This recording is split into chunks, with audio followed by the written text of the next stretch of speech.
Welcome in. We'll get started in just a couple of minutes here with Linda.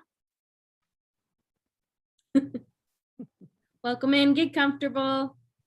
We're gonna be together for about an hour.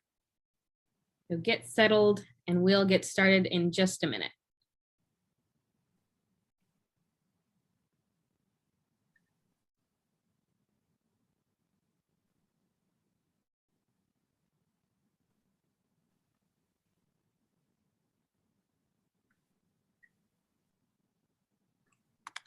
Welcome in, welcome in. We'll start in just a moment. People are coming in quick. Everybody's on time today. All right.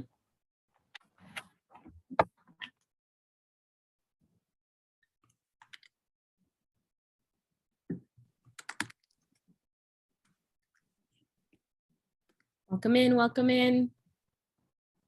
We'll get started here very soon as we kind of settle on our numbers here.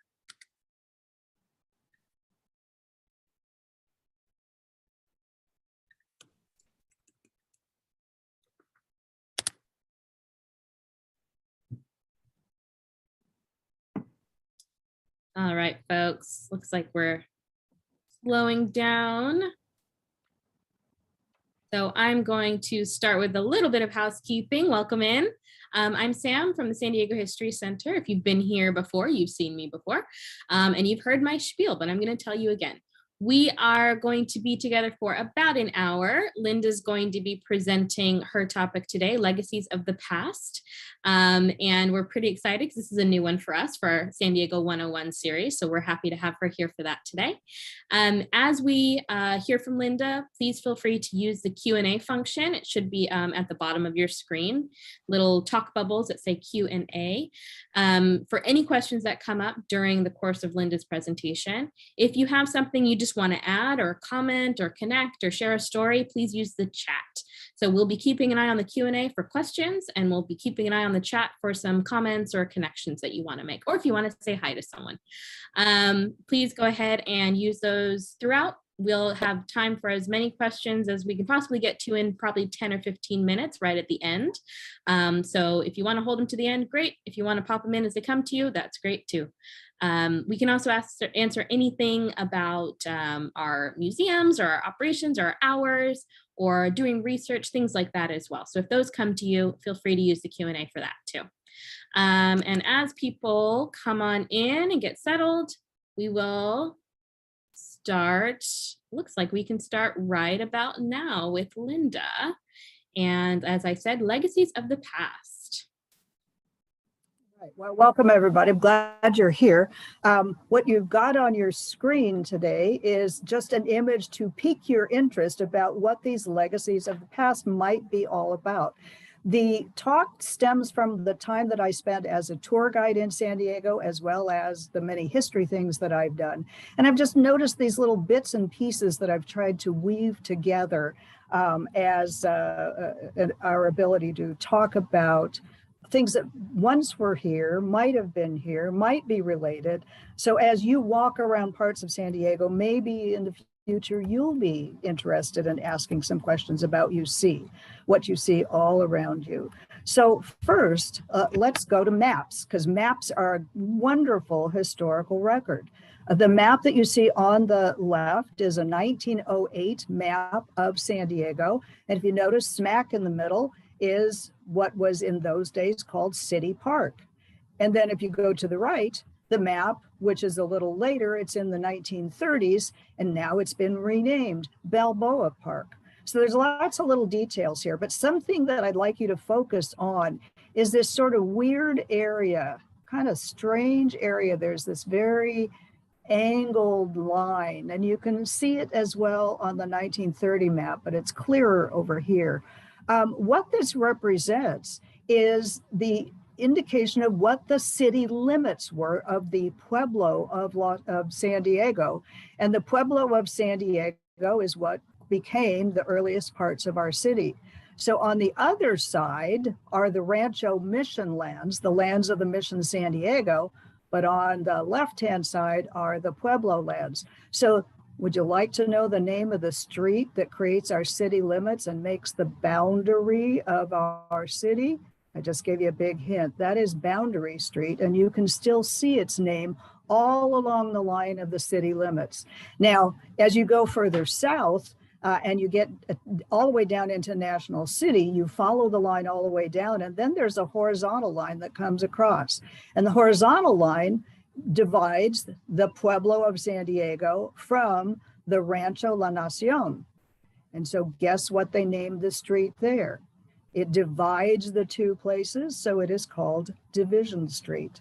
So just little tidbits of history on the maps. One thing before I change screens, I want you to notice up at the top of the 1908 map, there's like this little blip just overlooking Mission Valley. We're going to talk about that later, but this is really the clearest place that you can see it. So when I talk about the blip in a couple of screens, remember, you've seen it on an earlier map. Well, here's another sort of close-up of the 1908 map, and this is the area that I'm talking about. Here is a real close-up here. The star represents the place where I took the image below. So this is Boundary Street. This is North Parkway. You're now looking south. So what's on the right-hand side is the city of San Diego. On the left-hand side was the area that was undeveloped. Then in much later years, an area of San Diego called New San Diego was developed. East San Diego, it was also called. And East San Diego eventually got incorporated into the city of San Diego. So you have some, on the earlier map, some very odd lines of joining up of the streets. And as you walk in that area, you can see some of the odd joinings up. But as you walk in the area today, some of those have been kind of smoothed out and names changed to make for a smooth transition between the city of San Diego and the East San Diego community that got incorporated into it. Well, walking along the streets, you may have noticed in your neighborhood or in other places you've been, these things that are called sidewalk stamps. And sidewalk stamps are all over the city of San Diego. They come from an earlier event where a sidewalk contractor or a concrete contractor contracted with the city of San Diego to build a new jail cell. And he didn't do the mix of the concrete very well. And the result was that a prisoner managed to claw his way out, I think with a spoon or a knife, and just broke up the concrete and escaped.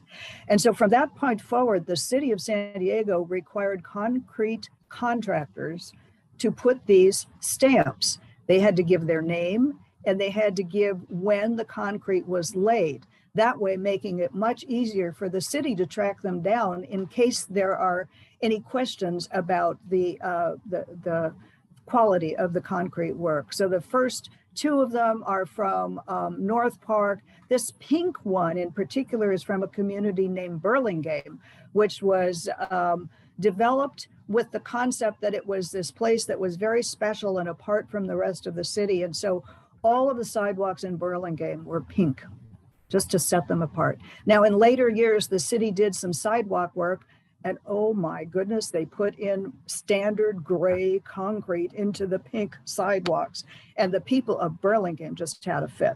And so now if you go to Burlingame, what you will see is a variety of shades of pink, because the city was trying to match the concrete on the sidewalks and the infrastructure in Burlingame to match the historic materials.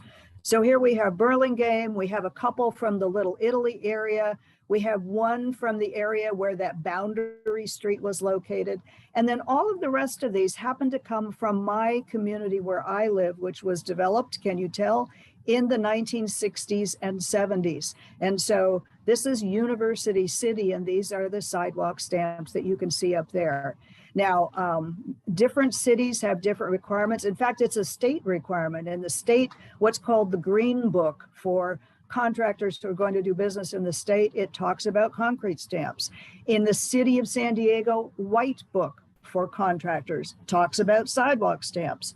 But the city of Del Mar said, oh, no, we're not going to put in sidewalk stamps because that's just a way for a contractor to advertise. So you won't find them everywhere. but you will find them all throughout the city of San Diego. So take a look.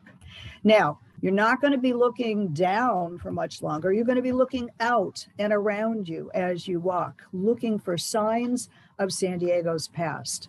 Now, we're going to start with the image in the lower left corner, and this is roughly 1900 or so, at a time when lots of things were changing in San Diego, and one of them was that we were starting to dredge the bay and fill in along the original shoreline. So what you're seeing here is actually the Santa Fe Railroad tracks and some tracks out to a wharf that are no longer on the shoreline. They're a couple of blocks inland.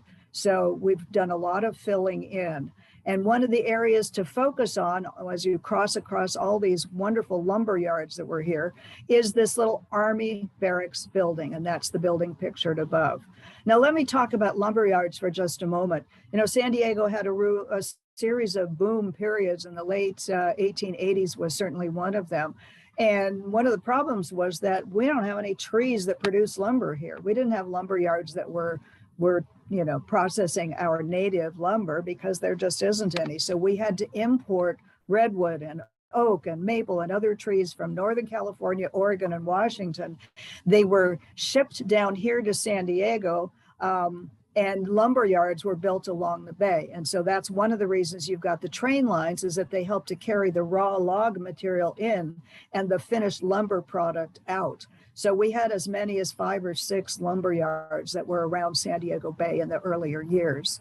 Now back to the San Diego Barracks, built of lumber, built in 1850, really just after California was admitted to the Union. And the San Diego Barracks was an Army barracks. This was an outpost of the Army where goods and materials were shipped down from San Francisco in order to be dispersed out to various Army encampments throughout the Southwest. And how do they move from the Army barracks here? Well, if the recipients were lucky enough to be on the railroad line, they got them by train. But otherwise, they had mule teams that hauled goods out of San Diego to these remote locations where the Army, at this point, was mostly involved in trying to keep peace among the Native Americans. So there was a lot of activity in the 1880s, 90s, and the early thousands. So the Army barracks was here. It was used on and off. 1921 was really its historical endpoint, although it continued to sit in place until 1938 when it was sold to the city of San Diego. They demolished it and made other uses of the land. But this is a historic site because of this early barracks. And so the state of California registered this as a historic landmark, but there's no barracks to put the landmark on. So this apartment complex, which was built in about 1985 or so, when we had another building boom, they needed a place to put the plaque. So it's right here, kind of in an alleyway among some trees and bushes. And so if you go down to Seaport Village and that former police headquarters building that they now call the headquarters, you can go across the street and go look for this plaque, which is buried among the vegetation. So that's another legacy of our past. It's there in plain sight, but you wouldn't dream that there was an Army barracks down here at any point in time unless you read the plaque. Well, this is a similar image to what I had on the opening slide. This is the Bennington Monument, which is down in the Fort Rosecrans Cemetery down on Point Loma. The Bennington was an Army gunship that was at anchor in San Diego Bay, just a normal day, and all of a sudden one of the boilers exploded, throwing men and material into the bay, burning, just a terrible disaster. Turned out 66 men were killed as a part of this horrible disaster. And so as a monument to their loss, the stone monument was dedicated in the federal cemetery in 1908. Now, the event itself was in 1905. On Thanksgiving Day of 1905, this grove of oak trees was planted at 26th and, oh dear, I always draw a blank on this name. It's going to come later. It's just outside of Balboa Park as you go down the hill and up the other side to go into the North Park, South Park community. You cross a street which is named after a World War I Army general, and this is the Bennington Memorial Grove. So there's these 66 oak trees, one for every man killed during the disaster. They were planted.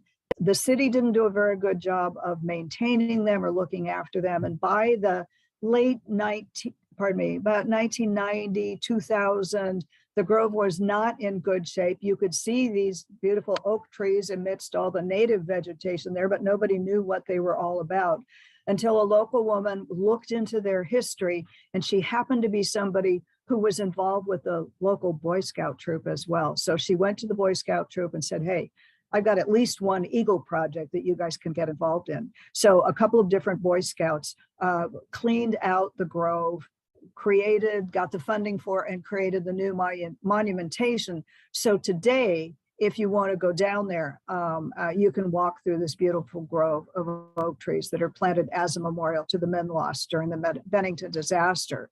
Now, another memorial of that same thing is over on Coronado, because one of the bosun mates who was aboard the ship when it blew up was a guy named Willie Cronin, and he was actually blown into the water, and he swam right back to the burning ship.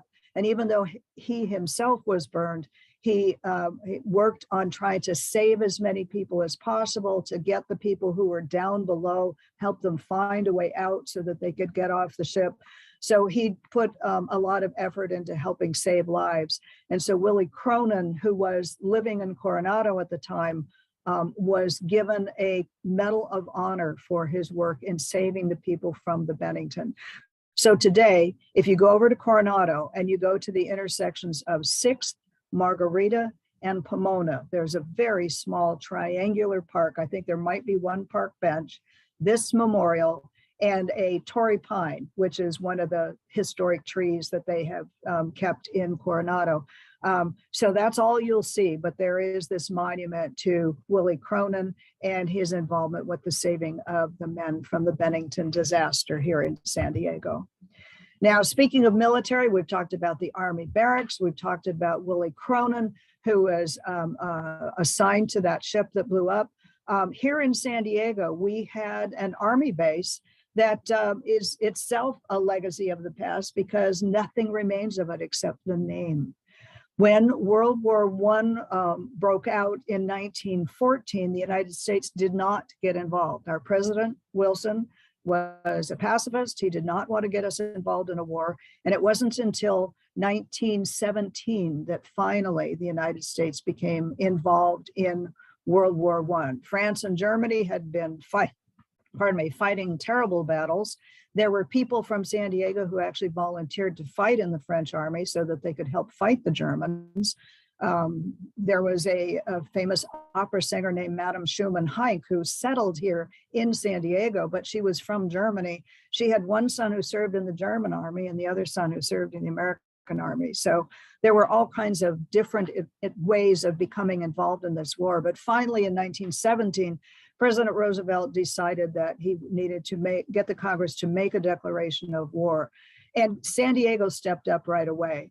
Now, part of the reason we stepped up to be home to one of the new military bases was that the Chamber of Commerce men in San Diego had already been hard at work in trying to get new military installations in San Diego, and they had been very successful with a number of Navy installations. And so we had the coal and refueling station on Point Loma. We had a radio station on Point Loma. We had an initial small military naval hospital as part of the exposition in Balboa Park. So there were a lot of things that were in the works for the Navy. So when the Army decided that it needed to have these bases in order to recruit the men and train the men who were going to go over to France and help with the fighting, San Diego's Chamber of Commerce and leaders in the community stepped right up and volunteered land out in today what we call the Kearny Mesa area. It's named after the camp that went out there, but it's actually that area today that is occupied at the Miramar Marine Corps Air Station. So it's just Highway 52 runs through the middle of what once was Camp Kearney. Camp Kearney was absolutely huge. It was designed to hold 40,000 men and 20,000 mules. Now, you have to remember, this was World War I. It was not a very technologically advanced war, at least for those of us in the United States. Over in Europe, the French and the Germans were fighting with tanks, and airplanes were part of the battle. Here, we were more concerned with horses and mules, go figure. But we did build an army base here, and it was actually not technically a base. It was known as a cantonment. And what that meant, it was a temporary base. And so of the 1,200 buildings that were built, about 800 of them were these tent-like facilities that you see in the image. And so each tent had a redwood floor. Guess where the redwood was railroaded in from? You're right, along San Diego Bay. So the redwood floor, and then a tent was put up on the top. So this was the housing. There were not closed-in barracks except in the Army hospital on the base where they had the closed-in barracks. But they also had a lot of ancillary buildings that were built that also required wood. So there were places for entertainment for the men. There were mess halls. They were mess halls, enough mess halls, so that they could seat 5,000 men at a time in a variety of places around the camp to have their meals. So this was a huge undertaking out in the middle of Camp Kearney. The way you would get there would be to cross the San Diego and go up through what is now the community of Linda Vista, take the road that now is known as Convoy Street, cross the canyon and go into Camp Kearney. So a long way to get there, but it was a very popular place for people to go. And in fact, it was popular for visitors to go in on weekends, and I think they had a Wednesday afternoon visitation as well. And women would go to visit their boyfriends, or the mothers would go up to visit their sons, and so they had to be very careful about making sure that the women were properly chaperoned. And so within Camp Kearney, they also had what they were known as women's buildings. And the idea was that this was a safe place, that women's reputations would not be ruined for visiting privately with their, especially with their boyfriends up here at Camp Kearney. So Camp Kearney, a cantonment, gave the name Kearney Mesa, Kearney Villa, all of that named after Stephen Watts Kearney, an earlier Army a person who came to San Diego. But that's where the name came from. So when you look at street signs, sometimes you learn about San Diego history from the street signs. Now, this is an image, this is a wonderful image shared by the Coronado Historical Association. At Camp Kearney, it had two medical social issues that it needed to be aware of where the men were based up there. One was that this was the era of prohibition. And so Camp Kearney was a dry base, so that men could only drink when they went out on leave. So that was fine. And we know that is a true statement because a friend of mine, Stephen Van Wormer, is an archaeologist who was given the job of excavating the base hospital up at Camp Kearney. And what he discovered is that the glass bottles that were in the camp dump were not the kind that housed alcoholic beverages, but rather they were other types of bottles. And so that really underscores the fact that this was a dry base. The other interesting thing he found at the camp hospital is that he did not find the bottles that were typical of the magic elixirs that would cure everything. And they were for sale. They were hawked at fairs and on street corners. And it was not scientific medicine. It was just a blending of something that tasted pretty awful, but was supposed to cure a variety of ills. Those bottles were not found at Camp Kearney Hospital as well. So that tells us that they were following scientific medicine and not just the fad cures of the day. But back to 1938 and even into the 20s when we had prohibition, there were a variety of ways that people in San Diego and over the border in Mexico created for people to be able to get to alcohol, even though it wasn't legal in the States. Over in Mexico, We had the creation of both a horse race track and a hotel in Tijuana. And so people could go across the border, drink all they wanted to drink, then come back, kind of cure their hangovers in San Diego, where they could take it easy with nothing to drink. But so there was a way at Caliente Racetrack that they could go and have some fun. The other way that they could have some fun was to go to gambling ships. And these were ships that were moored beyond the 3-mile limit off the coast of the United States.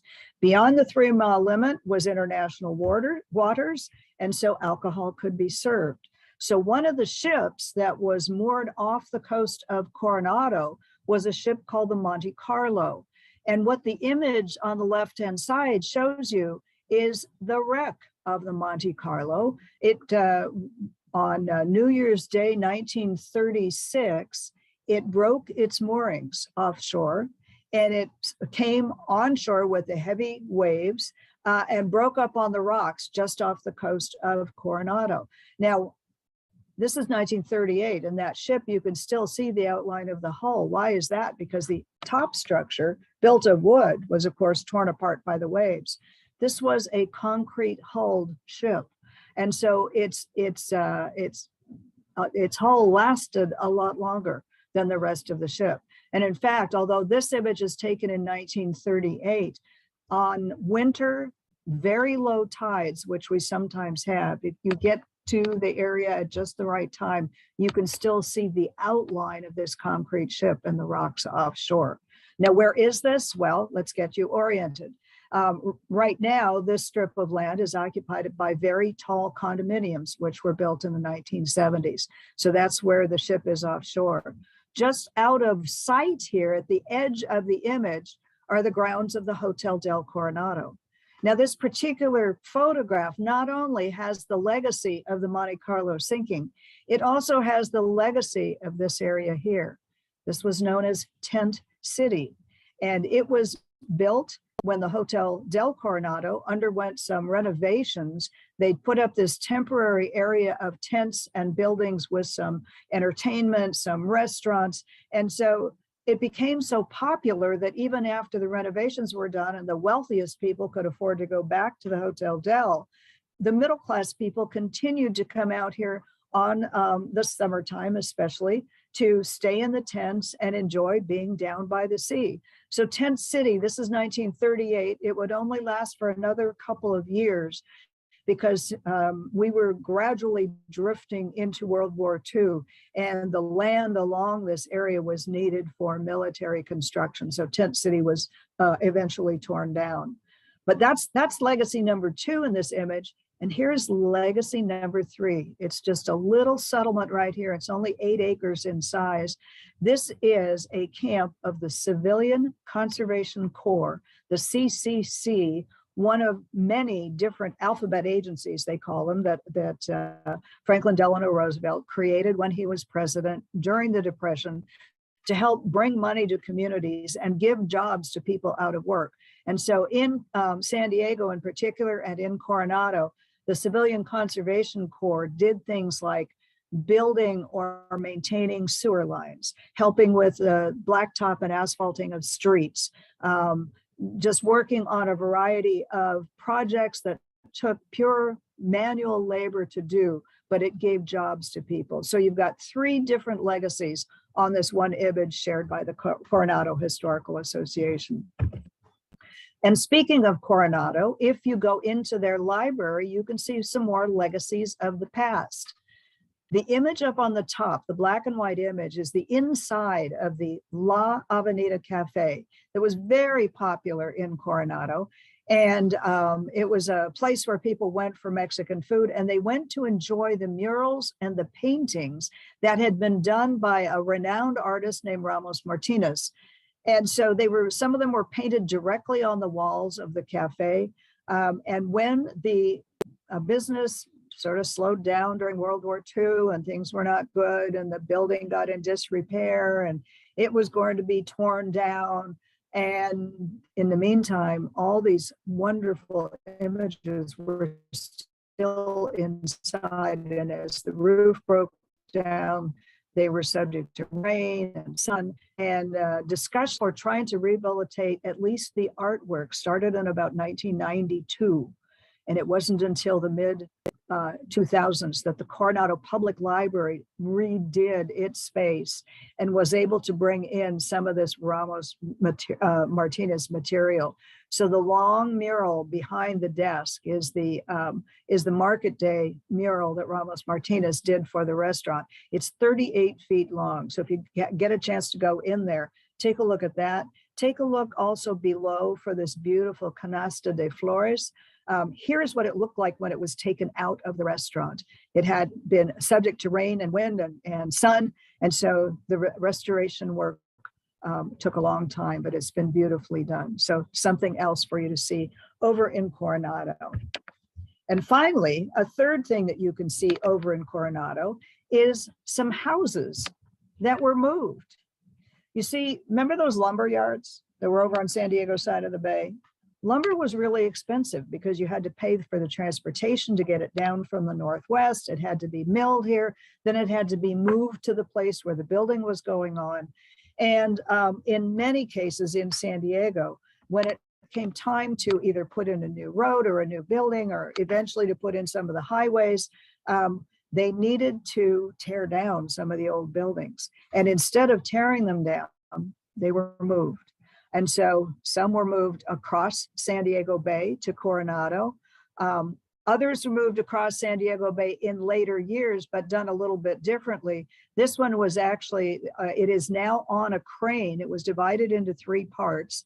It's called the Baby Dell, but it was moved from Sherman Heights and moved over to Coronado. And it happens to be right next door to this one. So you have the Edwards house and this Baby Dell house right next door to each other on a nice street that I'll remember the name of shortly. And so anyway, you can go visit these 2 sites. So lots of moving going on. The one that I wished I could have seen. In 1905, there was a huge winter storm that just brought incredible wave action to the land along Ocean Boulevard, which is where many of the first big Victorian houses were built. In fact, the house this Edwards house that was moved away from Ocean to another location.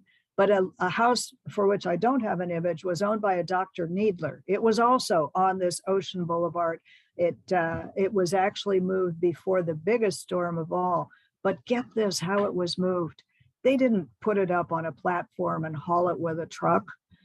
They put it on a series of rounded logs, and they laid it out, and then horses pulled that whole house forward until they would then take the last logs, move them around to the front, make a place where the house could then continue to move forward. And in this way of moving the logs and moving the house, they finally even got it all the way across the main street of Coronado to the other side of the island where it sits, I believe, still today. So that's the Needler house. So moving houses over in Coronado was a pretty big thing. But we didn't just move things on the Coronado side of the bay. We also took advantage of locations and either sited buildings to take advantage of an older building or moved a building when it was in the way. And so the Western Metal Supply Company is a legacy from the business Western Metal Supply Company, but today it is party rooms and seating, and I think down below there may be some sales of Padre memorabilia. But this is a building that was in sight, and the stadium was actually built up and around it. And so the yellow line that you see is the left field foul line, located 336 feet from home plate. So that's Western Metal Supply, which was allowed to stay where it was. Another building had to be moved because if you've been to the Padre ballpark, you know that there is a large area that's called Park in the Park. And the idea is that people can go there, pay a different fee to come in, sit on a blanket and have a picnic and let their kids run around in the grass while the ball game is going on. So Park in the Park was created when they moved the Sholey Brothers Candy Factory about a block away so that it could be renovated, but it would then clear the land for park in the park. So if you have the opportunity to go to a Padre game, make sure you look for that big open space, because that's where the Sholey Brothers Candy Company was located. Well, other things got moved in San Diego.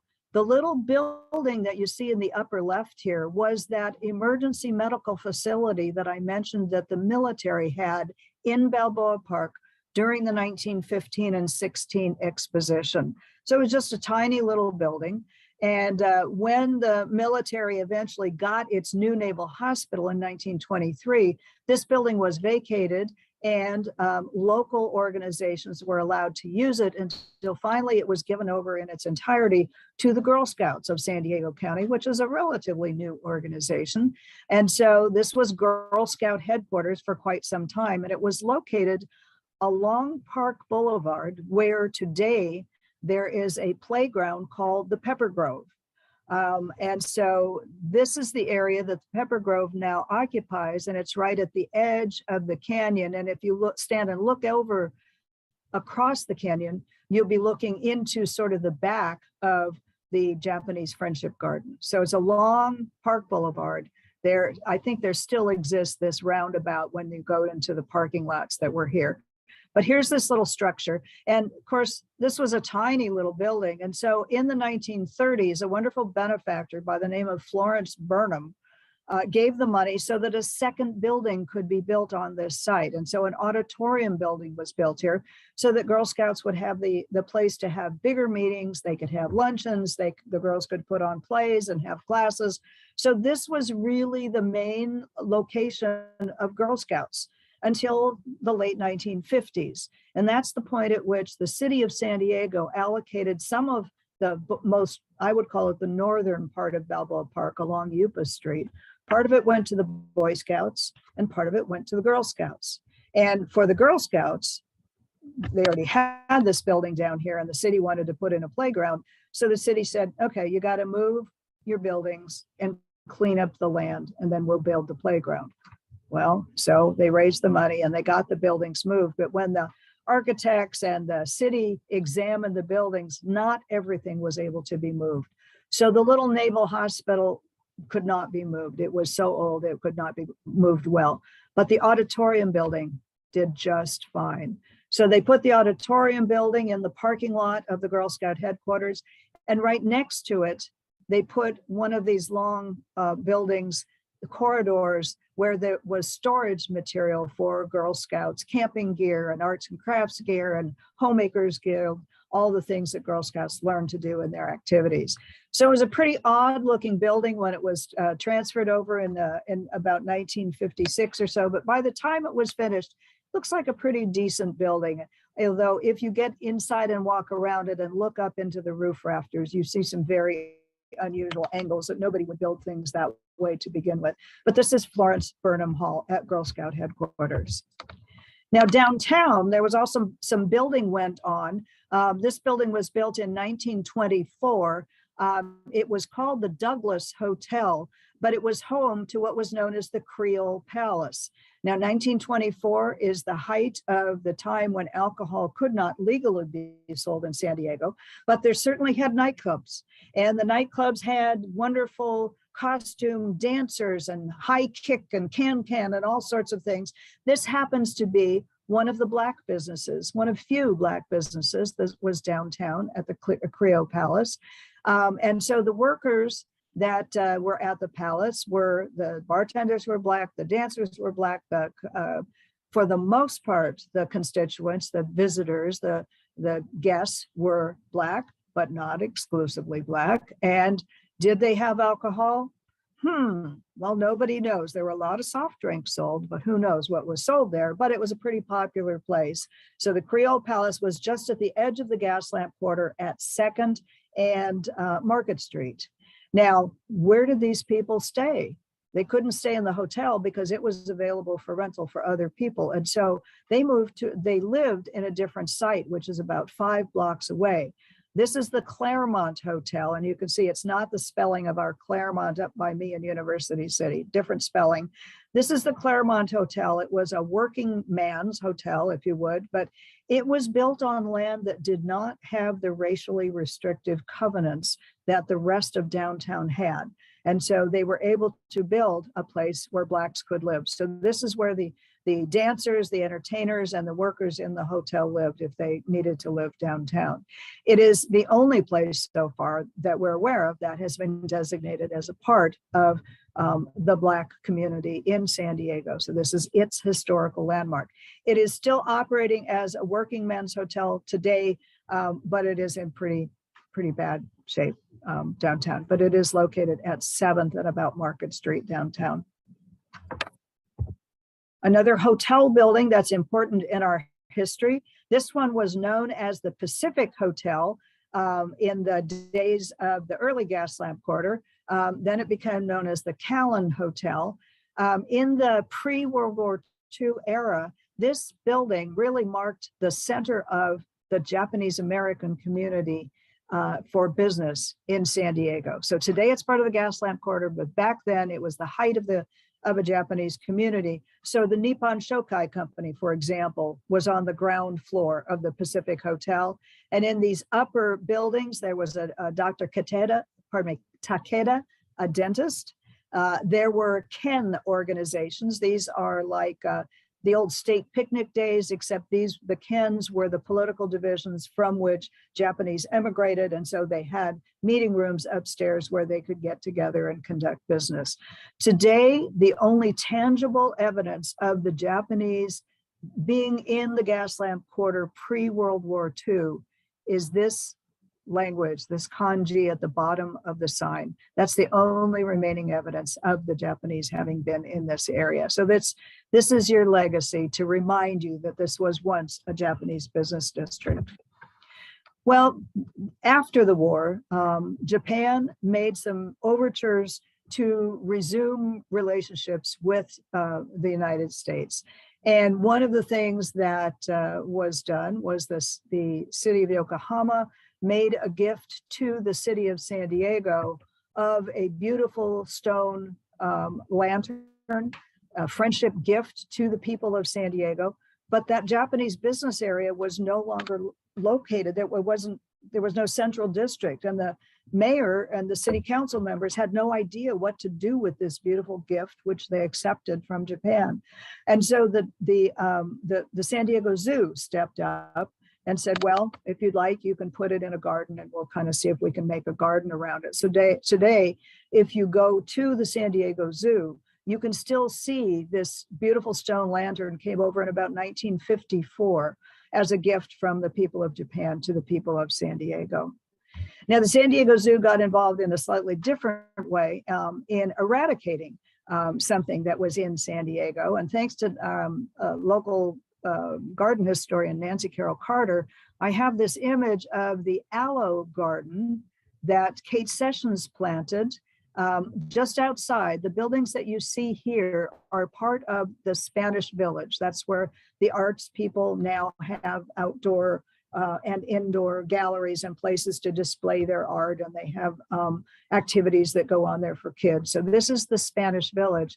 And this is the alignment of Park Boulevard after the 1935 exposition. So it went right along the Spanish Village, and it went right along the side of the exposition grounds. And so Kate Sessions built her agave garden, and it was quite wonderful, as Kate Sessions gardens tend to be.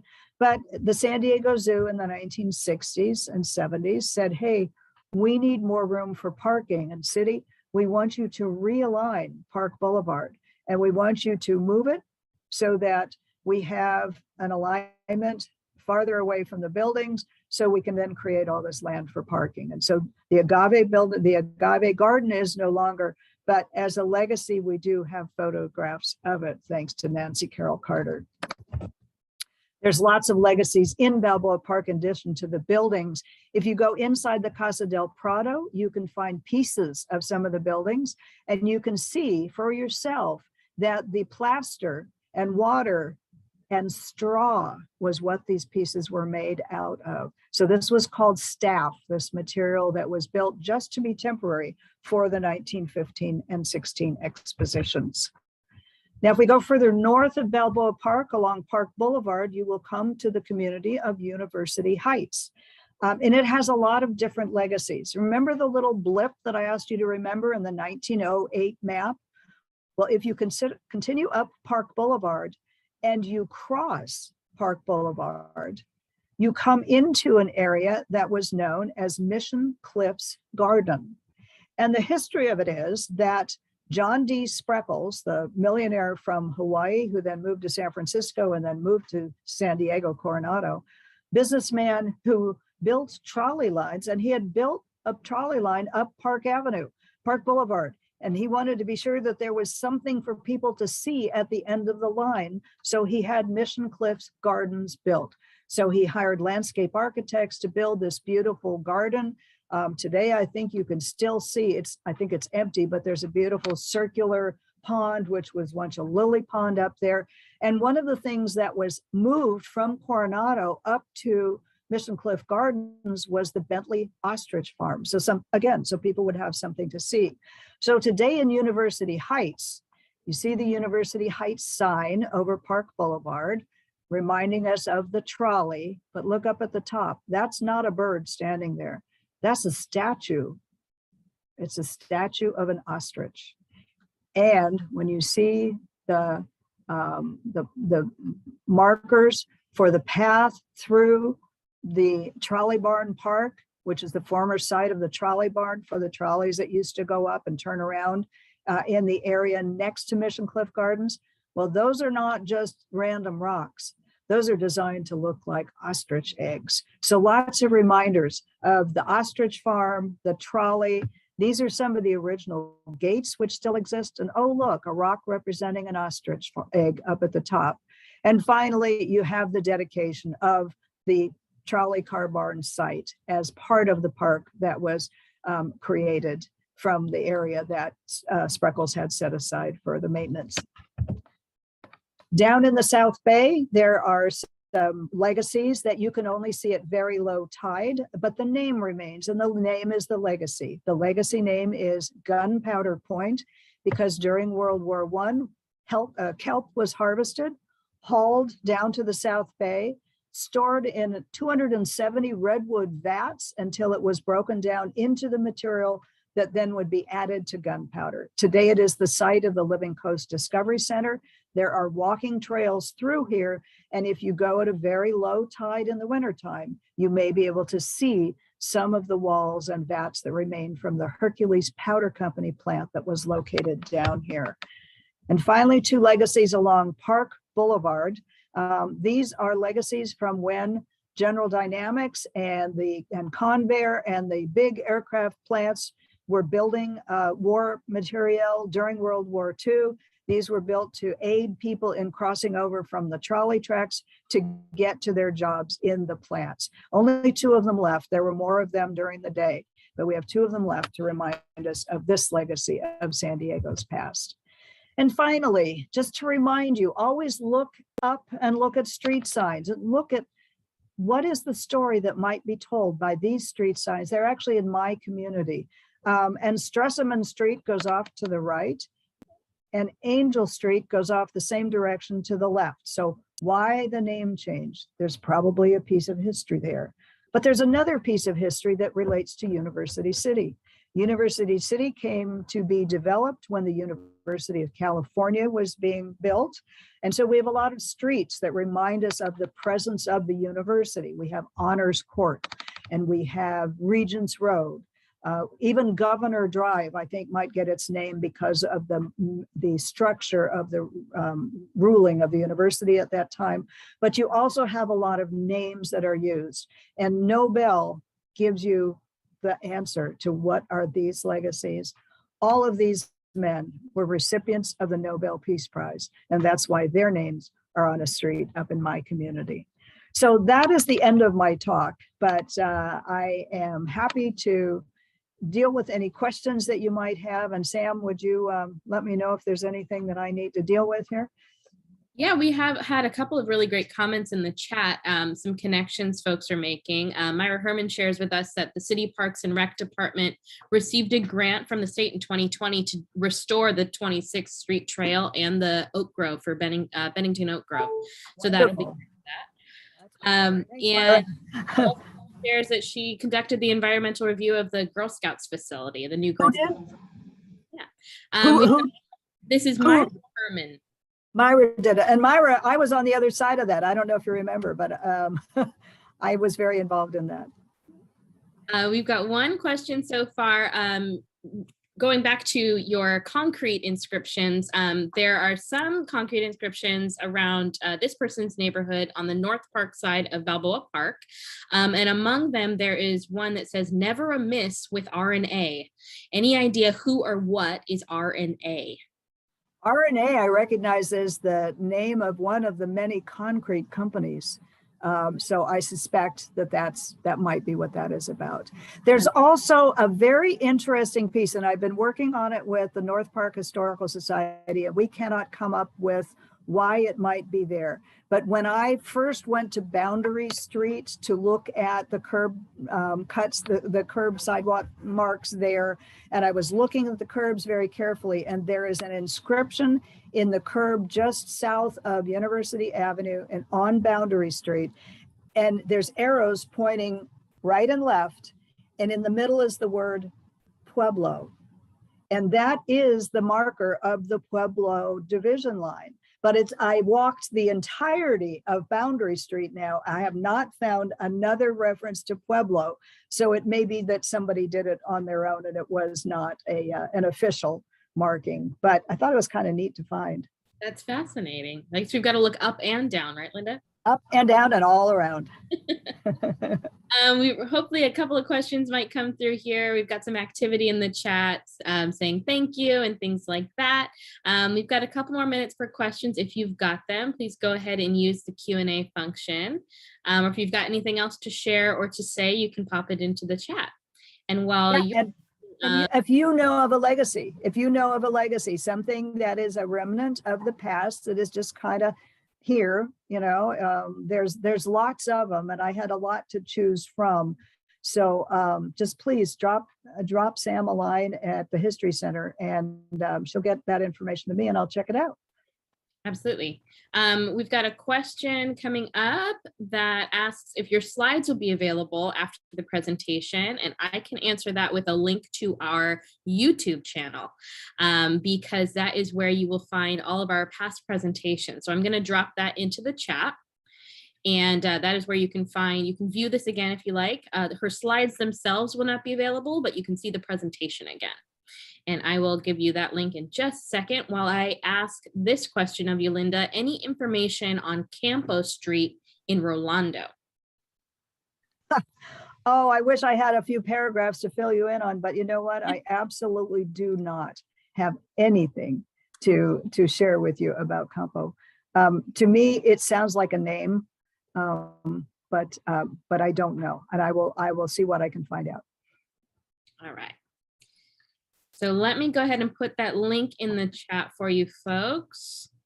This one here that I'm dropping is the YouTube channel. So this one will take you to all of our past presentations, all of our San Diego 101s, our other webinar series that we have done in the past couple of years. And you can get to all of those links from there. I'm also going to share some other links that might interest you if this piqued your interest and you've got more questions, or if you want to see us again. Our San Diego 101 series will continue. We're going to be back next second Tuesday of the month, so October 12th, with a presentation on the San Diego River. And I'm going to drop the link to that registration, as well as to our events page, our collections page, if you're interested in education and programs and all those things like that, while we get maybe some last questions before we say goodbye. So all that info is for you there, along with our YouTube channel. And you can come and see us in person as well. We are open Friday, Saturday, Sunday in Balboa Park at the San Diego History Center, and Saturday and Sunday in Presidio Park at the Junipero Serra Museum. So you can visit us at both locations as well as online. Any last questions before we say goodbye to Linda? Or comments? Oh, Myra also shares that she's got city oversight / responsibility for archaeological excavations at Petco Park and throughout downtown for many years. That's a fantastic connection. Right. Some comments on, let's see. Knowing they can. Not sure quite what this says, but there's a comment about there being a lot of Spanish surname signs in the sidewalks of North Park. Not really sure what that's, what the could relate. Remember, I mentioned that street names got changed as they were realigning to match up with the larger subdivisions or roads that appear to be through roads. And often street signs were put right in the sidewalks. And so that could be a former name of a street that now you know as something else. So that's a possibility.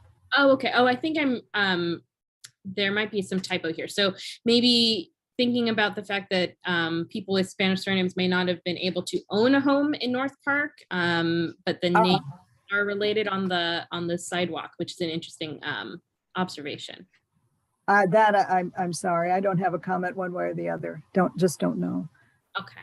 It looks like that's the last of our questions. Some thank yous and some nice comments coming in on the chat for you, Linda. But other than that, it looks like we've reached the end of our questions. So we're going to go ahead and stop. And if you've got anything that comes to you after, you're welcome to email education@sandiegohistory.org, and I will pass your questions along to Linda and see what we can find out for you. Or you can go and do your own research on our website as well. That's that link up that I shared a few comments ago. Thank you folks so much, and we'll see you next month. Thank you all. Good to see you.